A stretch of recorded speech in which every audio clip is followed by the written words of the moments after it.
하나님의 일하심과 마귀의 역사를 구분하는 가장 좋은 잣대가 질서와 무질서입니다.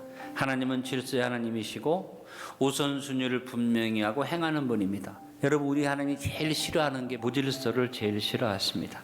오늘 바울이 데살로니가 성도들에게 신앙생활에 대해서 교훈하면서 자신의 삶으로 본을 보여주었음을 그가 자신 있게 말하면서 가장 중요하게 강조한 것은 질서 있는 삶을 본을 보였다고 교훈합니다.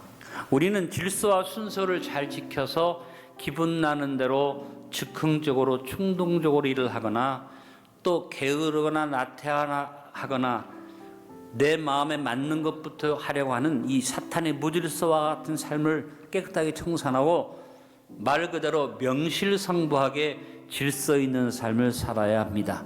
먼저 첫 번째 우선순위를 바르게 세워서 차례차례 명실상부하게 질서 있는 삶을 삽시다.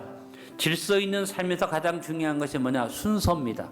여러분, 우리 하나님은 모든 만물을 만드실 때 계획을 가지고 질서 있게 만드시면서 조화를 이루셨습니다. 이 세상은 마귀의 유혹에 빠져서 질서를 무너뜨리기 때문에 재앙과 재해를 불러옵니다. 그런데 우리 하나님은 그 재앙과 재해를 오묘한 섭리로 다시 정화시켜 주시고 조화를 이룰 수 있도록 이 만물을 이끌어 가십니다. 우리가 도를 넘어서서 창조와 섭리의 손길을 무시하고 하나님의 보존 법칙을 철저하게 깨트리면 그때가 마지막이 되는 것입니다. 여러분, 하나님 앞에 창조의 손길을 감사합시다. 섭리의 손길을 감사합시다. 보존의 손길을 감사합시다. 이 창조 섭리 보존이 다 질서와 조화를 이루어가는 하나님의 역사인 것입니다. 하나님께서 우리를 구원하시는 데에도 기분 나는 대로 즉흥적으로 막 하지 아니하시고 예수님을 통해서 순서와 질서를 따라 완벽한 하나님의 구원 법칙대로 이루셨습니다. 구약의 예언에 따라 차례차례 질서 있게 모든 것을 이루셨습니다. 예수님이 땅에 오셔서 공생의 사역을 시작할 때 마귀가 질서를 무너뜨리기 위해서 예수님을 광야로 내몰고 그럴 때 성령께서 예수님을 광야로 나가게 해서 마귀 시험을 당하는데 마귀가 하나님의 창조 질서를 무너뜨리고 영적 질서를 무너뜨리는 유혹을 했지만 주님은 질서를 지켜서 말씀으로 차례차례 모든 마귀의 시험을 이기셨습니다. 공생의 사역 기간 동안 하나님의 질서를 어그러뜨리려고 마귀가 예수님을 하여금 영광을 취하게 하고 명예를 취하게 하고 사람들이 왕으로 모시는 일들을 만들어서 예수님을 유혹했지만 그때마다 예수님은 한적한 곳에 가서 기도하시면서 질서를 무너뜨리지 않고 질서 있는 구원의 길을 열어가셨습니다. 마지막 시험의 자리 겟세마네 동산에서도 예수님은 마지막 3번 기도하시면서 내 뜻대로 하지 마시고 아버지의 뜻대로 하소서. 그리고 예수님은 십자가 위에서 모든 질서를 따라 다 이루셨기 때문에 마지막 고백이 다 이루었다. 테텔레스타이라고 고난의 과정을 질서 있게 이기시고 십자가에 못 박히셨습니다. 삶의 우선순위를 분명히 해야만 합니다. 삶의 우선순위를 행하는 데 있는 게 아니라 질에 있습니다. 세상에 드리는 것은 버리는 것입니다. 하나님께 드리는 것은 버는 것입니다. 우선순위를 바르게 세우고 차례차례 순서를 지키며 명실상부하게 질서 있는 지혜로운 삶을 삽시다. 두 번째, 조급함을 버리고 차근차근 여유 있게 삽시다.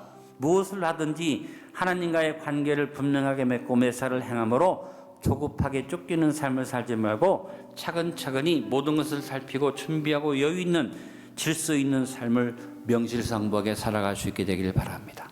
환경이 우리를 여유 있게 만드는 건 아닙니다. 우리의 마음이 질서와 조화를 이루어야 여유 있는 삶을 살 수 있습니다. 여유를 가지고 살기 위해서 제일 중요한 것, 뭘 계획하든지 첫 번째 기도하고 시작하자. 아무리 지혜로운 생각도 하나님 앞에 올려놓지 않으면 미련한 일이 되고 맙니다. 바울은 고린도전서 1장 25절에 기가 막힌 말을 했습니다. 하나님의 어리석음이 사람보다 지혜롭고 하나님의 약하심이 사람보다 강하니라. 우리는 매사에 차근차근하게 하나님께 물어보는 삶을 살아야만 합니다. 바울은 복음을 전하는 모든 일에 하나님께 먼저 물어보고 기도하고 계획을 세웠고 하나님 일을 이루어갔기 때문에 그가 큰 일을 할 수 있었어요. 사도행전 16장 6절 10절에 바울의 계획과 기도의 인도가 나옵니다. 내가 하나님과 함께 시작하면 하나님이 모든 것을 책임져 주셔서 이루게 하시고 마지막까지 지켜주신다는 하나님의 약속인 줄로 믿습니다.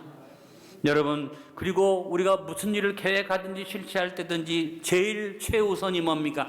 하나님의 영광을 제일 먼저 계산하고 염두에 두기를 간절히 바랍니다. 차근차근하게 하나님의 영광을 생각하고 모든 일을 합시다. 고린도전서 10장 31절에 그런즉 너희가 먹든지 마시든지 무엇을 하든지 다 하나님의 영광을 위하여 하라. 여러분, 차근차근 해야 할 이유가 뭐냐? 조급한 것이 가장 무서운 사탄의 도구입니다. 사탄은 우리에게 조급함을 불어넣어줘서 차근차근히 여유 있게 행하지 못하도록 합니다. 장기적인 안목으로 변함없이 범사를 차근차근 행하는 부지런한 자의 경영이 있기를 간절히 바랍니다. 차근차근하게 조급하지 말고 먼저 하나님께 물어보고 예배드리고 하나님의 영광을 최우선으로 살아갑시다. 차근차근하게 질서 있는 부지런한 자의 경영을 이루어가며 명실상부하게 질서 있는 삶을 삽시다. 세 번째, 탐욕을 버리며 분수를 지키며 차곡차곡 준비하며 삽시다. 풍요는 하루아침에 이루어지는 것이 아닙니다. 차곡차곡 준비하고 절약하여 모으는 사람에게 진정한 풍요가 찾아옵니다. 1억 천금에서 로또를 하고 돈이 팍 불어나고 이렇게 복받기 원하면 여러분, 그것은 축복이 아닙니다. 나중에 그런 물질은 그냥 지나가. 명실상부하게 질서 있게 근검절약의 삶을 삽시다. 무엇보다 하나님의 요구하심에 대해서 차곡차곡 드리며 삽시다. 하나님께서 우리의 물질을 드리는 일을 매우 중요하게 여기십니다. 왜냐하면 물질은 우리의 마음을 달아보는 저울이기 때문입니다. 마태복음 6장 21절에 내 보물이 있는 그곳에는 네 마음도 있느니라. 그러므로 처음껏 하나님 앞에 드리고 하나님 앞에 최대한 많이 드리는 축복된 삶을 누리시길 바랍니다. 물질을 계산하는데 계산 법칙이 있어요.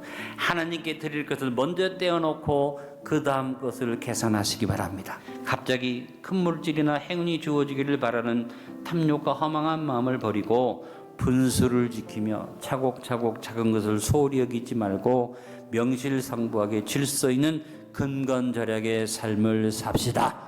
오늘 말씀의 결론을 맺습니다. 우선순위를 바르게 세워 차례차례 순서와 질서를 지키며 명실상부하게 질서 있는 지혜자의 삶을 삽시다. 조급함 버리고 차근차근 명실상부하게 질서 있게 행함으로 여유를 누리는 삶을 삽시다. 탐욕을 버리고 분수를 지키며 차곡차곡 명실상부하게 준비를 이루며 삽시다.